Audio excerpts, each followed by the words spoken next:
మోకరిద్దాం.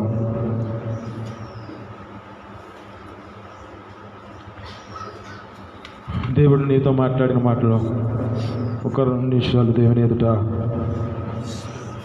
నా జీవితం ఏ విధమైన స్థితిలో ఉన్నదనో దేవుని ఎదుట ఒప్పుకుందాం. ఈ 10 దినాలు నీ జీవితంలో ఏ విధమైన స్థితిలో నడిపించలేదు. శోధనలో నిలిచి ఉంటే జీవ కిరీటం వస్తుంది అంటున్నాడు. నాకు మొరపెట్టుము నీకు ఉత్తరమిచ్చేదను గొప్ప గూఢమైన సంగతులు తెలియజేస్తానంటున్నాడు. ఒక కుష్టి రోగి తమ జీవితాల్లో యాజకుని ఎద్దుకు కనపరుచుకోమంటున్నాడు. ఒక సేవకుని ఎదుటికి వెళ్ళమంటున్నాడు.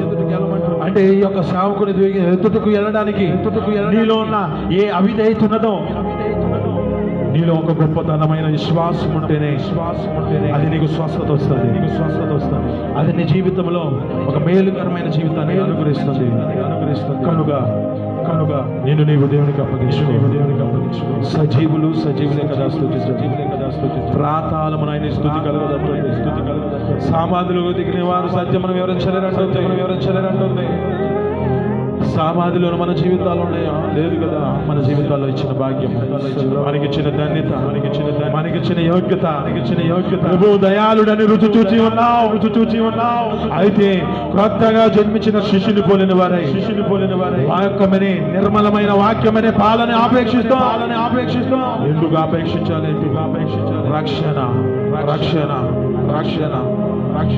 నోవాహు చూపించిన రక్షణ నీకును చూపించాడు. ఒక లోతుకు చూపించిన రక్షణ నీకును చూపిస్తున్నాడు.